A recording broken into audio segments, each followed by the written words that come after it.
오늘도 예수만이 그리스도인 줄 믿습니다. 우리 옆에 분에게 인사합시다. 예수만이 그리스도입니다. 아멘. 우리는 살면서 생각이 중요한 것을 늘 확인하게 됩니다. 오늘도 지금 여러분들이 무슨 생각을 하고 있는지 하나님은 아시겠지요. 하나님은 우리의 모든 것을 아십니다. 머리털도 아시고요. 하루 동안에 얼마나 걸어 다니는지 발자국 숫자도 아십니다. 오늘 저와 여러분이 하나님 앞에서 나의 생각을 조금 점검하는 시간이 되어야 될 줄 믿습니다. 이런 사람이 있어요. 생각은 많은데 하는 것이 없는 사람이 있습니다. 그런 사람을 우리는 게으르다고 하죠. 또는 반대로 하는 건 무진장 많은데 생각이 없는 사람이 있어요. 그런 사람 보고 정신없다고 합니다. 게으른 사람, 정신없는 사람, 여러분들은 어느 쪽에 계십니까? 둘 다 아니에요 하시는 분은 복음 누리는 분인 줄 확신합니다. 여러분, 게으른 것이 중요한 게 아닙니다. 막 정신없이 바쁘게 사는 게 중요한 게 아니에요. 복음으로 사는 게 중요합니다. 복음으로 살지 않으면요, 시간이 많으면 시간 많다고 불평하고요, 복음으로 살지 않는 사람은요, 시간 없으면 시간 없다고 불평합니다. 양쪽 다 불평하는 게 복음으로 살지 않는 사람의 상태예요. 오늘 여러분이 복음으로 사는 삶이 회복되어지시기 바랍니다. 우리가 생각을 정리하는 것보다 중요한 것이 바로 이 나의 생각을 멈추는 겁니다. 저는 요즘 되어지는 게 있어요. 뭐가 되어지냐면 뭔가를 봅니다. 그때 드는 감정이 있어요. 뭔가를 듣습니다. 그때 이렇게 드는 감정이 있어요. 그때요, 하나님 앞에 그 감정을 부인합니다. 하나님, 지금 이 감정도 부인합니다. 하나님, 지금 이 생각, 지금 내 안에 생각되어지는 모든 생각도 부인합니다. 하나님 계획이 있으시겠죠. 하나님의 뜻을 이루어 주옵소서. 그 기도하고 나면요, 마음이 평안해요. 오늘 여러분, 세상에 영향받는 분들이 아니라 하나님의 말씀에 사로잡힌 인생 되시기를 바랍니다. 우리는요, 너무 많은 것을 보고 많은 것을 생각하고 많은 감정에 사로잡혀요. 하나님의 뜻, 하나님의 계획, 하나님의 말씀의 성취는요, 기억이 안 나요. 그러기 때문에 자꾸만 피폐한 인생을 살게 되고, 자꾸만 하나님이 다 주셨는데도 불구하고 목마르다고 해요. 배고프다고 해요. 여러분 인생이 더 이상 목마르거나 배고픈 인생이 아님을 확신하시기 바랍니다.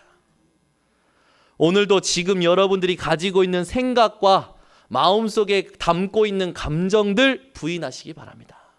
누구든지 나를 따라오거든 자기 부인을 하고. 여러분이 오늘도 오직 예수 그리스도, 그 그리스도가 말뿐인 그리스도가 아니라 삶이 되어지시기를 바랍니다. 그래서요, 멈추지 못하면 반드시 한계 와요. 뭘요? 내 생각, 내 감정을 멈추지 못하면 한계 옵니다. 한계 오면요, 졸려요. 오늘도 시작되자마자 조시는 분들이 계시네요. 많이 피곤하신 줄 압니다. 네, 여러분 피곤하실수록 싸우시기 바랍니다. 우리 인생에 가장 멋진 싸움이 있어요. 그리스도로 답을 내는 싸움입니다. 그리스도로 답을 내는 싸움이요, 가장 인생의 멋진 싸움이에요. 금요일 날 밤에 축구를 전반전을 제가 이 스코어를 보고 나서 기대감 속에 메시지를 전하고 결과가 어떻게 됐는지 스코어를 봤더니 3대1로 졌더라고요. 굉장히 실망스럽다고요.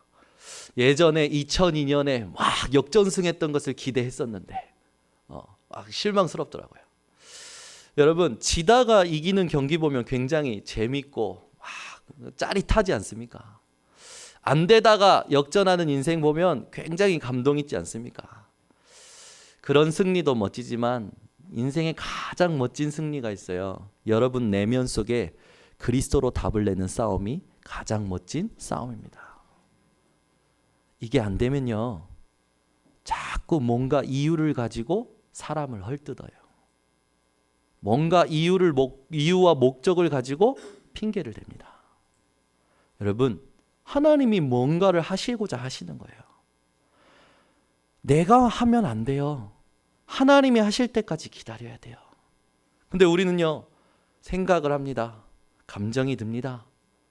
멈출 수가 없어요. 어떻게 합니까? 행동을 취합니다. 여러분, 하나님이 하시기 전에 먼저 행동을 취하시는 분들이 아니라 하나님이 하실 때까지 기다리는 인생 되시기 바랍니다. 하나님은요, 그런 인생을 기다리세요. 제가요, 우리 렘넌트 한 명한테 굉장히 지금 대학교 공부하면서 힘든 게 보여가지고 그런 말을 했어요. 야, 쫓기지 마라. 시간에 쫓기지 말고 과제에 쫓기지 마라. 막 시간에 쫓겨서 너의 힘으로 막 하고, 막 해야 될 것에 쫓겨서 너의 힘으로 막 하다 보면은 그렇게 하다가 대학 졸업하고 세상 나가면 또 그렇게 산다. 부모님한테 말씀드려라. 내가 복음 누리면서 작품 만드는 게 쌓여지고 내게 각인뿌리 채질 때까지 나를 좀 지켜달라고. 무슨 말이냐? 그 힘으로 하지 않고 F를 맞는다면 이해해달라고 부모님께 못을 박아라. 여러분, 아직 이해 못하셨군요. 이 친구가 씩 웃어요. 여러분 삶을 어떻게 살고 계십니까? 막 해야 하니까 막 하는 삶 살고 계십니까? 여러분, 복음으로 사는 삶을 사셔야 돼요. 복음에서부터 나오는 힘으로 사는 삶을 사셔야 돼요. 그게 연습되고 그게 내 것이 되고 나서 현장으로 들어가야 되는 거예요. 그게 안 되면요, 자꾸만 내가 가지고 있는 것으로 살아요. 오늘 여러분, 하나님이 함께 하시고 하나님이 주신 복음으로 사는 인생이 되시기를 예수 그리스도 이름으로 축원합니다. F 맞고 꽈락하고 졸업이 길어지면 사람들은 문제라 생각하겠죠. 그러나 하나님 보실 때는 하나님의 힘으로 인도받고자 하는 자의 모습을 아주 존귀하게 보실 줄 믿습니다. 그렇게 세상을 정복하도록 우리를 하나님이 부르신 줄 믿습니다. 내 힘으로 여러분 살지 마세요. 하나님 주시는 힘으로 사시기 바랍니다. 오늘도 여러분 속에 하나님의 평안이 있는지 한번 점검하셔야 돼요. 얼마 전에 소식을 들었어요. 야유회 가는 길에 전화 한 통화가 왔어요. 우리 이민혜 사모님이 대구에 있을 때 동거동락했던 한 여자아이가 부산 예배드리는 현장에서 귀신 들려 있는 것을 목격한 사람이 우리 이민혜 사모님한테 연락이 온 거예요. 그래서 이민혜 사모님이 그 전화를 받고 그동안 같이 대구에서 사역하고 같이 훈련받고 같이 했던 것을 기억하니까 너무나 가슴이 아픈 거죠. 자꾸 묻는 거예요. 왜 이렇게 됐을까? 왜 그렇게 됐을까? 그 사람이 과거에 어떤 삶을 살았는지, 어떤 정상적인 모습이었는지 그걸 기억하지 못하는 부산에 예배드린 사람들이 손가락질하고 자꾸만 비판한다는 거예요. 여러분, 제가 이것을 여러분들에게 질문하고 싶습니다. 왜 그럴까요? 훈련 받았다니까요. 같이 사역했다니까요. 무엇이 문제일까요? 오늘 여러분들이 정말 깨닫는 시간 되시기 바랍니다. 제가 이민혜 사모님하고 그렇게 이야기를 주고받다가 그런 포럼 했어요. 내가 볼 땐 두 가지인 것 같다. 첫 번째, 철저히 자기 내면의 문제를 속인 것 같다. 자기 안에는 하나님의 평안, 그걸 누리는 비밀 없는데 교회 가서 사람 만나니까 겉으로 같이 하고, 교회에 가서 일하자니까, 훈련 받자니까 겉으로 같이 하고, 내면에 혼자 있을 때는 아무 평안도, 그 평안을 누리는 비밀도 없이 고통했던 것 같다. 그러다가 그 마음과 그 생각을 사단이 사로잡은 것 같다. 만약에 그렇다면 하나님이 우리에게 주시는 첫 번째 메시지가 있다. 과연 내가 혼자 있을 때 평안하냐? 무엇으로 내가 괜찮은가? 과연 우리 성도님들이, 우리 렘넌트들이 혼자 있을 때 하나님이 주시는 평안으로 괜찮은가? 여러분 괜찮으십니까? 혼자 있을 때 괜찮으셔요? 괜찮으시기 바랍니다. 하나님의 평안으로 그걸 누리는 비밀을 가지고 여러분 승리하시기 바랍니다. 우리 인생에 하나님이 주시는 평안을 누리는 비밀이 없으면요, 우리도 모르게 멈출 수 없는 생각과 감정에 사로잡혀서 불평, 불만, 불신앙하다가 인생을 마치게 돼요. 여러분은 더 이상 그런 인생 살지 마시기를 바랍니다. 복음 아니면요, 다 속고 있는 거예요. 복음 말고 다른 것으로 때우고 있는 것은 문제를 재앙으로 키우고 있는 겁니다. 여러분 인생에 때우는 인생 말고 날마다 복음으로 답을 내는 인생이 되시기를 바랍니다.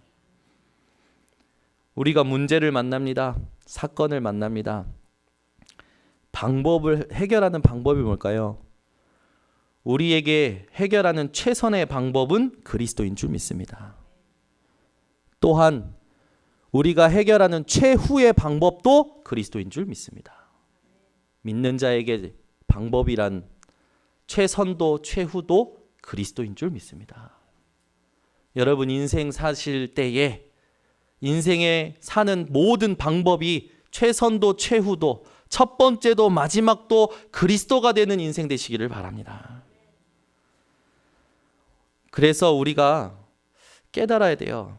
하나님이 주신 능력이 어마어마한데, 하나님의 능력은 어마어마한데 내가 가진 그릇이 고작 이것밖에 안 되니까 못 누리는 거예요. 여러분이 누구라고 생각합니까? 여러분요, 하나님의 모든 것을 누릴 수 있는 하나님의 자녀입니다. 왕 같은 제사장이에요. 그런데 내가 하나님 떠나서 하나님과 상관없는 세상의 각인뿌리 체질 때문에 고작 그릇이 그 정도밖에 안 된 거예요.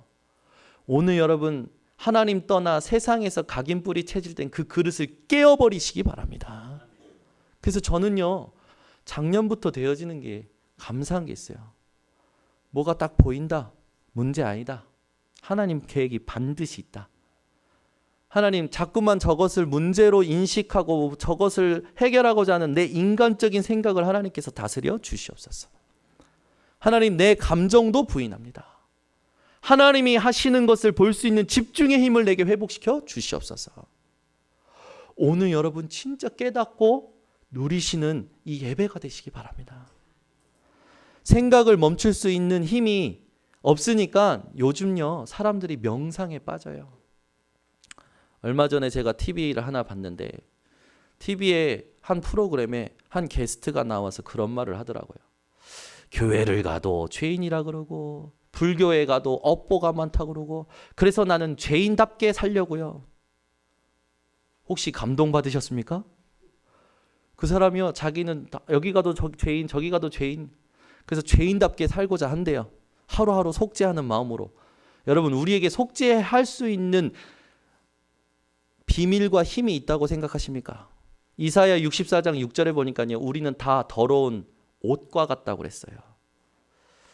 우리는요 그런 힘이 없어요. 우리에겐 선한 것이 나올 수 없는 존재예요. 그래서 하나님께서 예수를 그리스도로 이 땅에 보내신 겁니다. 오늘 여러분이 정말 깨닫는 시간 되시기 바랍니다. 내가 생각하고 있는 게 복음이 아니라 하나님이 말씀하시는 하나님의 복음을 깨달으시기 바랍니다. 오늘 저와 여러분이 생각을 점검하면서 정말 지금 이 시대에 무엇이 없는지를 봐야 돼요. 이 시대에 긍휼이라는 단어가 없어졌어요. 오늘 긍휼히 여기는 자가 복이 있다고 합니다. 그 말이 뭡니까? 쉽게 말해서 용서하는 자가 복이 있다는 거예요. 여러분 용서하는 자 되시기 바랍니다. 악한 아버지 밑에서 용서라는 걸 경험하지 못한 사람은요, 용서가 어려워요. 커서도 어려워요. 용서라는 거, 사람의 사랑이라는 거, 자비라는 거를 받아보지 못한 사람은요, 누구를 만나도 사랑과 자비와 용서가 안 돼요. 끝까지 나죠. 그래서 얼마나 가정 환경이 중요합니까? 그래서 얼마나 가문의 배경이 중요합니까? 그러나 그 가정 환경과 가문의 배경이 아무리 어렵다 해도 하나님이 나를 용서하신 그 복음을 깨달으면 긍휼히 여길 수 있는 자가 되는 거예요. 오늘 여러분들을 향하여 여러분에게 상처 줬던 사람, 여러분들을 힘들게 했던 사람, 그 사람들에게서 꽁 하고 있는 모든 부분들이 하나님이 주신 복음으로 인하여, 하나님이 나를 긍휼히 여기신 그 사랑으로 인하여 모든 사람을 사랑하고 긍휼하게 하시는 자들이 되시기를 바랍니다. 다 용서하세요. 왜? 내가 하나님께 다 용서받았기 때문에. 하나님의 긍휼을 체험한 자가 긍휼히 여길 수 있는 자가 되는 거예요. 우리가 과연 하나님의 긍휼을 받았는데 어떤 긍휼을 받았나요? 원래 인간은 행복한 상태였습니다. 창세기 1장 26절 28절에 하나님의 형상대로 지음받고 모든 것을 다스릴 수 있는 완전 행복한 존재였어요. 그런데 하나님 떠난 거예요. 불행한 인간이 되었죠. 근본 문제에 사로잡혀 버린 거예요. 창세기 3장 1절에서 10절에 하나님 떠나서 로마서 3장 23절에 죄 아래 살게 됐고, 로마서 6장 17절에 죄의 종노릇하면서 살게 돼버린 겁니다. 요한복음 8장 44절에 그 사람의 운명과 사주팔자를 보고 그 인생을 질질 끌고 가는 사단, 여기에 속게 돼버린 거예요. 이 사단이 심어놓은 창세기 3장 4절에서 5절에 나 중심, 내가 하나님이라. 창세기 6장 4절에서 5절에 네피림 시대의 육신 물질 중심, 창세기 11장 1절에서 8절에 세상과 성공 중심, 여기에 완전히 잡혀서 살게 돼버린 겁니다. 불행한 인생. 이 근본 문제 때문에 인간에게 오래된 문제가 와요. 문제가 자꾸만 쌓이는 거죠. 해결 안 되니까 사도행전 13장, 16장, 19장에 보니까 미신, 점술, 우상, 이게 문화가 돼버린 세상 현장에 철저히 노예돼서 살아가는 겁니다. 이렇게 사니까 어떤 문제가 옵니까? 드디어 내 인생에 문제가 드러나기 시작해요. 사람들이 문제라 할 만큼 문제가 드러납니다. 영적인 문제가 드러나요. 우상 숭배하는 문제가 드러납니다. 가문의 배경에서 흘러내려오는 영적인 저주가 드러나는 거예요. 저희 목사님 늘 얘기하시지 않습니까? 가문의 영적 문제, 가문의 대물림 문제, 폐병. 우리도 모르는 영적인 저주 가운데 우리가 놓이게 되고, 그 저주를 다른 사람들이 보면서 저 사람 저주받았어, 저 가정 저주받았어, 손가락질 당하는 인생이 돼버리는 거예요. 거기서 끝나는 게 아니죠. 정신 문제가 오는 거예요. 수고하고 무거운 짐을 혼자 지고 혼자 상처내면서 살아가는 겁니다. 육신의 문제가 오는데 병명 없는 육신의 문제가 와요. 중풍병, 못 걷는 병, 귀신 들린 병. 죽어서는 지옥에 가는 내세 문제까지 겪게 되죠. 그래서 늘 살아있을 때요, 죽음에 대해서 두려워하는 거예요. 죽음에 대해서 불안하는 게요, 삶을 살면 살수록 느껴지는 거예요. 내가 왜 이렇게 죽음을 두려워하지? 후대 문제가 옵니다. 나는 올바르게 살았고 나는 언약 붙잡고 있는데 내 후대가 내 마음대로 안 되는 거예요. 제가요 엄청 속상하더라고요. 예빈이, 예린이가 저한테 아빠 미워! 지 말 안 듣는다고 엄청 속상하더라고. 내가 지들한테 지들 위에서 해준 말인데, 지들 잘 되라고 내가 해준 건데, 이상한 거 많이 먹으면 이상한 병 나고 그러니까 먹을 것도 제지해주고 도와주는 건데 아빠 미워! 엄청 속상을 하더라고요. 여러분, 내 소원이 성취가 안 된다고, 내 문제 해결 안 된다고 하나님 미워! 그런 신앙 있으시면 오늘 버리시기 바랍니다. 우리가요, 우리도 모르게 후대 문제가 와요. 왜 옵니까? 근본 문제, 오래된 문제가 쌓여서 오는 거예요. 자녀들을 어떻게 키워야 될까요? 하나님께 맡기시기 바랍니다. 지금 이상한 것 같아요? 절대 이상하지 않아요. 제가 이상한 거 다 보셨잖아요. 우리 김혜민 집사님이 저한테 그러시더라고요. 목사님 과거에서 목사님이 이렇게 되셨듯이 저도 우리 자녀에 대해서 하나도 걱정 안 하신다고. 아멘. 여러분, 저보다 심각한 분들이 많으셨거든요. 제 주변에. 그분들은 저보다 더 복음 많이 누리시더라고요. 세상 사람들은요, 자꾸 손가락질합니다. 저게 문제다. 이게 문제다. 여러분, 세상의 손가락질에 같이 공감하시고 동감하지 마시고 하나님이 일하고 계신다. 믿음의 고백이 회복되시기 바랍니다. 정말이에요. 세상 사람들은요, 하나님의 은혜를 체험하지 못하고 하나님의 긍휼하심 못 받은 사람들은요, 용서가 안 되는 거예요. 그래서 나의 손해가 되고 내 눈에 보기 싫으면요, 전부 비판합니다. 근데 예수님께서 뭐라 하셨습니까? 남의 티 말고 네 눈에 들보부터 뽑아라.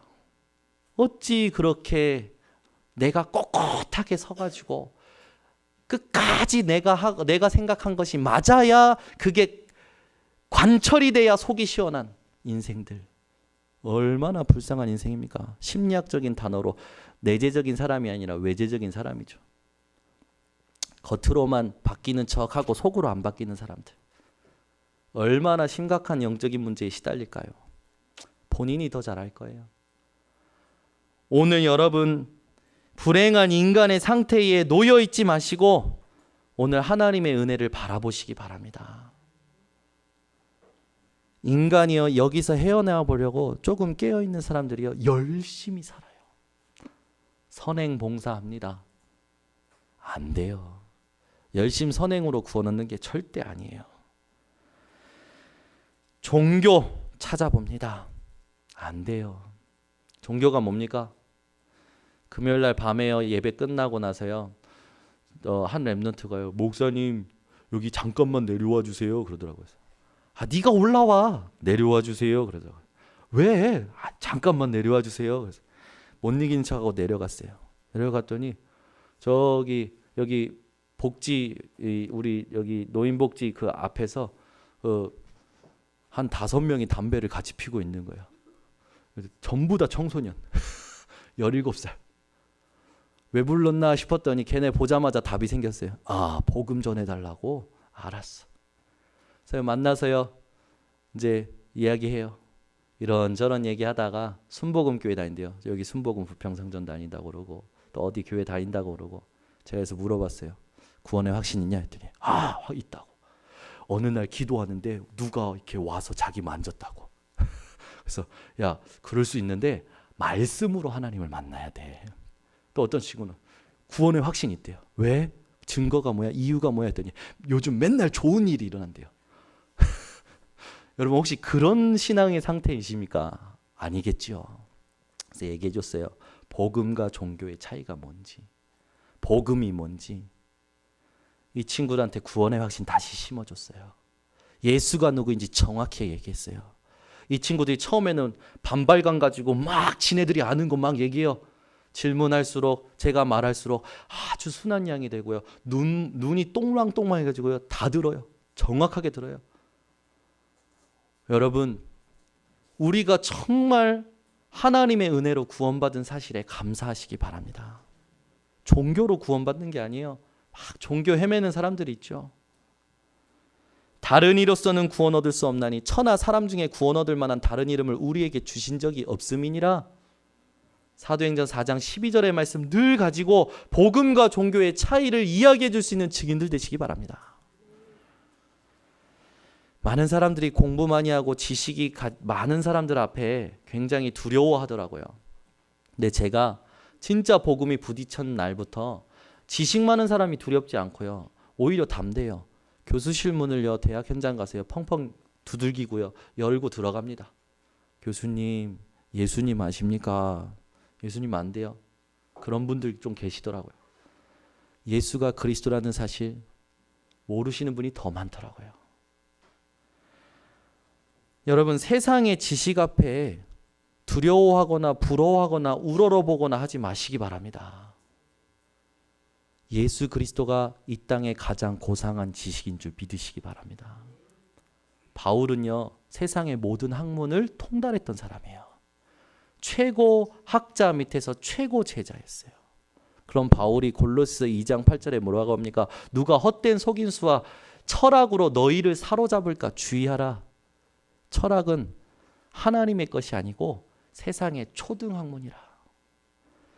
여러분, 세상 사람들이요, 자기가 무슨 말하고 그 말이 어떠한 영향을 끼치는지 알지도 못하고 막 얘기하고 있는 그 말에 속지 마시기 바랍니다. 오늘도 여러분이 철학과 종교와 선행인 인간의 방법에 속는 것이 아니라 하나님의 방법인 자비와 사랑과 용서의 이름이신 예수 이름을 회복하시기 바랍니다. 하나님께서요, 우리를 긍휼히 여기셨어요. 원래 행복하던 존재가 불행하게 돼버리니까 하나님이 우리를 긍휼히 여기셔서 하나님의 방법을 주셨습니다. 그게 요한복음 3장 16절에 하나님의 독생자 예수 그리스도입니다. 로마서 3장 25절에 보니까 이 예수를 하나님이 그의 피로써 믿음으로 말미암는 화목 제물로 세우셨으니, 무슨 말입니까? 하나님과 인간의 관계를 행복한 관계로 회복시키는데 예수님을 화목 제물로 사용하셨다는 거예요. 여러분, 늘 하나님과의 관계가 멀게 느껴지는 분들이 있습니까? 화목 제물 대신 예수 그리스도의 이름이 여러분들에게 오늘 회복되고 언약으로 붙들고 오직으로 바라보시기를 축원합니다. 우리의 인생에 이 예수님으로 인하여 우리가 해결할 수 없는 것을 해결받았죠. 그게 가장 큰 해결이 뭐냐? 골로새서 1장 14절에 그 아들 안에서 우리가 속량 곧 죄사함을 얻었도다. 저와 여러분이 우리가 해결할 수 없는, 우리가 피 흘리고 우리가 죽어서 십자가에서 교수형 당해야 되는데 예수님께서 우리를 위하여 피 흘리시고 그 예수를 믿고 그 안에 있기만 하면 죄에서 상관없는 자로, 죄의 종이 아닌 하나님의 종으로 하나님께서 우리를 바꾸셨습니다. 오늘 여러분, 그리스도가 그냥 그리스도가 아니라 오직 그리스도가 되시기 바랍니다. 요한복음 14장 6절에 이 예수님께서 하나님 만나는 길을 여셨고, 마가복음 10장 45절에 우리를 위해서 죄를 해결하시는 제물이 되셨고, 요한일서 3장 8절에 우리 눈에 보이지 않게 우리의 마음과 생각을 혼미케 하고 하나님께 집중하지 못하게 만드는 모든 흑암을 멸하신 줄 믿습니다. 오늘 여러분, 사단에게 틈을 주지 마세요. 흑암에게 속지 마세요. 사단은요, 흑암은요, 계속 세상 것 보게 만듭니다. 세상 것 따라가게 만들어요. 세상의 돈, 세상의 공부, 성적, 세상의 어떤 커리어, 여러분 따라가지 마시고요. 하나님이 높이시는, 하나님이 높이실 수밖에 없는 하나님의 비밀 예수 그리스도를 따라가시기 바랍니다. 그래서요, 우리는요, 정말 이 긍휼함을요 받은 자로서 긍휼히 여기는 자가 돼야 돼요.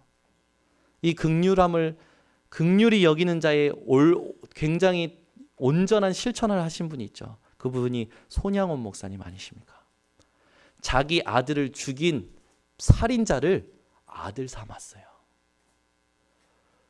저는 과연 그럴 수 있을까 생각이 해봤는데 솔직하게 그게 안 될 것 같더라고요. 우리 교단에도 참 그런 대단한 목사님 한 분이 계셔요. 딸아이가 5살이나 7살 때 자기 눈앞에서 횡단보도 건너다가 차에 치여서 그 자리에서 즉사한 거예요. 목사님의 7살 정도 되는 딸이 자기 앞에서 즉사해버린 거예요. 근데 그 목사님이 무릎 꿇고 아이를 안고 하나님 앞에 감사기도 하셨대요. 그걸 듣는데요, 하나님이 마음에 복음이 뭔지 다시 한번 깨닫게 하시더라고요. 하나님의 사랑이 뭔지 다시 깨닫게 하시더라고요. 하나님이 이 딸을 주셔서 5년, 7년 하나님 나에게 기쁨을 주시고 하나님 이 딸 통해서 나에게 메시지 주신 것을 감사합니다. 여러분, 우리가 우리 것이라고 착각하고 있는 것들을 다 내려놔야 될 줄 믿습니다. 여러분, 하나님이 우리를 긍휼히 여기시고 우리에게 주신 용서와 사랑이 여러분에게 오늘 회복되셔서 모든 사람 용서할 수 있는 긍휼히 여기는 자가 되시기 바랍니다. 뭐가 그렇게 못마땅한지, 우리는요, 우리 안에 못마땅한 게 너무 많아요. 복음을 알면 긍휼히 여길 수밖에 없음을 여러분 기억하시기 바랍니다. 우리가 어려움 당했을 때 누군가 나를 진짜 도와주면요, 그 사람에게 은혜를 입게 되면요, 그 사람을 항상 기억하게 됩니다. 그게 긍휼함을 입고 긍휼히 여김이 뭔지를 아는 자죠. 우리가 해결할 수 없는 문제를 하나님께서 해결하신 긍휼하심이 여러분에게 오늘 회복되시기 바랍니다. 이 땅에, 이 시대에 지금 긍휼이 없어졌어요. 긍휼히 여기는 게 없어요. 자꾸만 싸웁니다. 자꾸만 판단합니다. 자꾸만 정죄합니다. 서로 잘났대요. 오늘 여러분 오직 예수 그리스도로 긍휼히 여기는 자의 상태가 회복되어지시기 바랍니다. 다 용서하세요. 자녀는 부모를 용서 못하고, 부모가 잘못해서 부모는 또 자녀를 용서 못하고, 서로 용서 못하고 사는 이 시대에, 악만 남는 이 시대에 누가 박수 치겠습니까? 오늘 여러분 이 땅에 없어져 버린 긍휼을 회복하는 자들 되시기 바랍니다. 다 용서하시고 다 긍휼히 여기는 자의 축복을 전달하는 증인들 되시기를 바랍니다. 그러면 긍휼히 여기는 자가 뭡니까? 용서하는 자죠. 예수님께서 실천하신 것처럼 여러분 용서하시기 바랍니다. 히브리서 2장 17절에 그러므로 그가 범사의 형제들과 같이 되심이 마땅하도다. 이는 하나님의 일에 자비하고 신실한 대제사장이 되어 백성의 죄를 속량하려 하심이라. 예수님의 실천이 여러분의 실천이 되시기 바랍니다. 에베소서 4장 32절에 하나님께서 우리에게 이런 실천을 원하셔요. 서로 친절하게 하며 불쌍히 여기며 서로 용서하기를 하나님이 그리스도 안에서 너희를 용서하심과 같이 하라. 예수님은 뭐라고 했습니까? 7번을 70번씩 해라. 그 말은 뭡니까? 490번만 하라는 게 아니에요. 끝까지 용서해라는 거죠. 오늘 이게 우리 힘으로 안 되는 사실을 여러분 기억하시기 바랍니다. 그래서 여러분이 집중하셔야 될 곳이 있어요. 그게 빌립보서 4장 13절. 내게 능력 주시는 자 안에서 내가 모든 것을 할 수 있느니라. 우리가 있어야 할 곳이 어디입니까? 우리의 마음, 우리의 생각, 우리의 삶이 있어야 할 곳이 바로 내게 능력 주시는 자 안, 그리스도 예수 안인 줄 믿습니다. 그 안에서부터 여러분 하나님이 주시는 힘으로 되어지는 인생 사시기 바랍니다. 막 그래요. 내 안에는 하나님 주신 평안 없으면서 문제 보면 그거 막 뜯어 고치려는 사람 알미니안이에요. 뭡니까? 행동을 취해야 된다는 거지. 우리가 그래도 뭔가 해야 된다는 거예요. 아니요. 은혜를 받은 자는 모든 것이 은혜입니다. 아멘. 내가 하는 게 아니에요. 진짜 은혜를 받은 자는요, 진짜 은혜를 아는 자는요, 진짜 은혜를 누린 자는요, 모든 걸 할 수밖에 없는 하나님의 은혜가 모든 삶에 회복이 되고 되어지는 겁니다. 오늘 여러분 인생에 진짜 하나님이 중요하신 실천이 회복되어지시기 바랍니다. 그래서 베드로전서 3장 8절에서 9절의 말씀을 여러분 실천하세요. 마지막으로 말하노니 너희가 다 마음을 같이하여 동정하며 형제를 사랑하며 불쌍히 여기며 겸손하며 악을 악으로 욕을 욕으로 갚지 말고 도리어 복을 빌라. 이를 위하여 너희가 부르심을 받았으니 이는 복을 이어받게 하려 하심이라. 시편 34편 15절에서 16절 그 이유가 뭡니까? 여호와의 눈은 의인을 향하시고 그의 귀는 그들의 부르짖음에 기울이시는도다. 여호와의 얼굴은 악을 행하는 자를 향하사 그들의 자취를 땅에서 끊으려 하시는도다. 하나님이 다 알고 계시기 때문에 악을 악으로 욕을 욕으로 갚지 말라는 거예요. 여러분 오늘 내가 어떠한 구원과 어떠한 은혜와 어떠한 긍휼함을 하나님께로 받았는지 확인하시고 그것을 통하여 긍휼히 여기는 자가 되시기 바랍니다. 그런 자가 복이 있대요. 긍휼히 여김을 받을 거라고요. 근데 이 긍휼히 여김을 받을 거라는 미래의 시제는요, 멀리서 오랫동안 오는 게 아니에요. 내가 긍휼히 여기는 그 순간 그 즉시 하나님이 긍휼히 여기신대요. 하나님의 은혜가 내게 회복된대요. 하나님의 응답이, 하나님의 축복이 회복된다는 겁니다. 여러분이 긍휼히 여기는 그 순간에 하나님께서 그 즉시 여러분에게 영적인 축복 주시는 데에 여러분 증인 되시기를 예수 그리스도 이름으로 축원합니다. 그래서 우리가 주기도문에 있듯이 날마다 기도가 회복돼야 돼요. 마태복음 6장 12절에서 15절에 우리가 우리에게 죄 지은 자를 사하여 준 것 같이 우리 죄를 사하여 주시옵고 우리를 시험에 들게 하지 마시옵고 다만 악에서 구하시옵소서. 그러면서 뒤에 나옵니다. 너희가 사람의 잘못을 용서하면 너희 하늘 아버지께서도 너희 잘못을 용서하시려니와 너희가 사람의 잘못을 용서하지 아니하면 너희 아버지께서도 너희 잘못을 용서하지 아니하시리라. 마태복음 18장 33절에 내가 너를 불쌍히 여긴과 같이 너도 내 동료를 불쌍히 여김이 마땅하지 아니하냐. 그래서 야고보서 5장 9절에 형제들아 서로 원망하지 말라. 그리하여야 심판을 면하리라. 고린도후서 2장 4절에 내가 마음에 큰 눌림과 걱정이 있어 많은 눈물로 너희에게 썼노니 이는 너희로 근심하게 하려 한 것이 아니요 오직 내가 너희를 향하여 넘치는 사랑이 있음을 너희로 알게 하려 함이라. 옆에 사람 때문에 눈물로 기도해 보신 적 있으십니까? 교회 문제를 놓고 눈물로 기도해 보신 적 있으십니까? 교회 성도의 문제를 놓고 눈물로 기도해 보신 적 있으십니까?